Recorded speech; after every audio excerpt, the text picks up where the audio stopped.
All right, let's try to get to deep cuts, which is just a lightning round. Here we go. I'll try to be lightning-esque.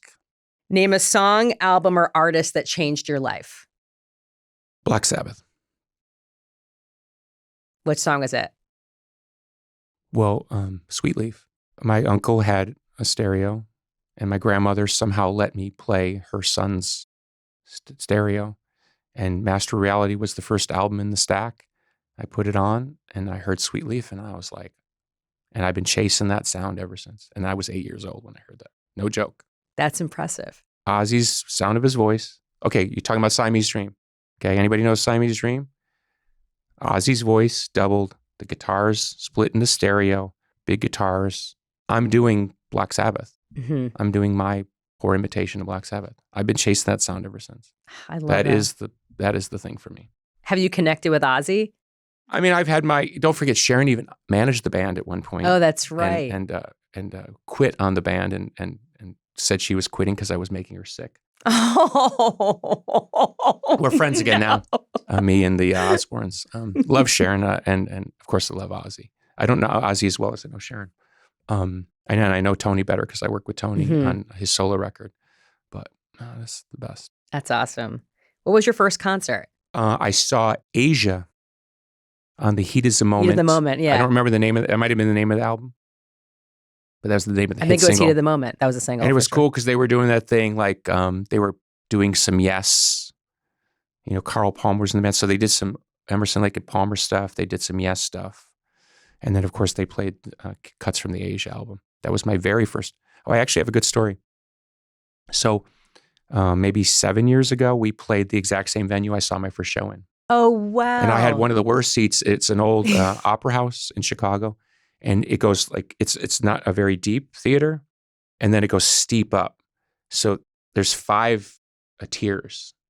So imagine being 5 stories up, almost looking straight down at the stage. God. It's kind of almost uncomfortable. So I told the story on stage that I saw Asia in this very venue. I can't remember the date, 1982. And I said I was sitting right there and I made the people wave that were in my seats. And it was Asia. That would be amazing. Unfortunately, my life does not work as well as yours. But I pointed to them and I made them acknowledge me. So now they understand that I see them and they see me. Yeah. And I said, and I already had somebody standing by, and I said, there is somebody standing behind you ready to take you. I have 2 front row seats for you. And I brought them from the top. Oh, that's the best. Because that's what I wanted someone to do for me. Oh, that's paying it forward. That's really sweet. I like that story. What is a song you wish you wrote? Gosh, there's this Teenage Fan Club song I can't think of the title of. There's a million. Yeah. It's a hard one. I heard Dylan's Positively 4th Street.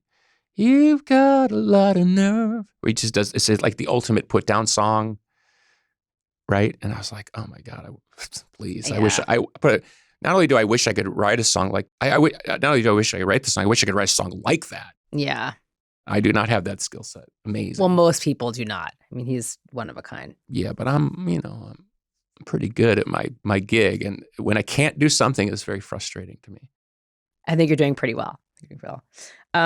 That's the mom in you. I just felt so supported. I feel like you just wrap me in like one of those snuggie, like the kid, you got to bind them.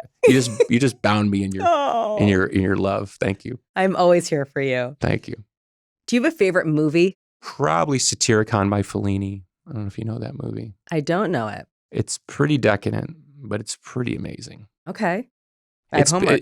If you watch it from the prism of modernity, it's set in like ancient Rome, but it's very decadent.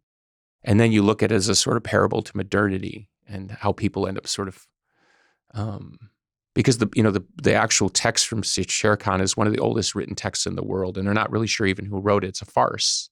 But Fellini turns into this like weird comment on modernity and kind of being gross. And I think probably it's even more poignant now today because everything's just so out of control on social media. Ugh.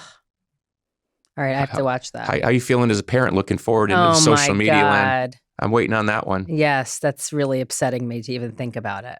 Ugh. Do you have a favorite meal or cuisine? No, I'm boring. You're plant-based, right? I am now. Yeah, and I own a plant-based cafe. called Madame Zuzu's. What's your favorite meal from Madame Zuzu's then? The meatball sub's pretty good. That's probably our biggest item. Chloe designed this incredible meatball sub. And, it's one of those classic things where people come in that are not vegan and they order that and they're like, I can't believe this. Oh, that's awesome. Yeah. I look forward amazing to job, that. Please. If you were not a musician, what would you be? History teacher. I used to say history teacher or psychologist, but I think psychology is kind of creeping me out as I get older. Mm-hmm. History teacher. I'd be the boring guy with the patches and the elbow patches. I'd have that thing. The weird hairline. Yeah, the hairline, but I'd have the ponytail.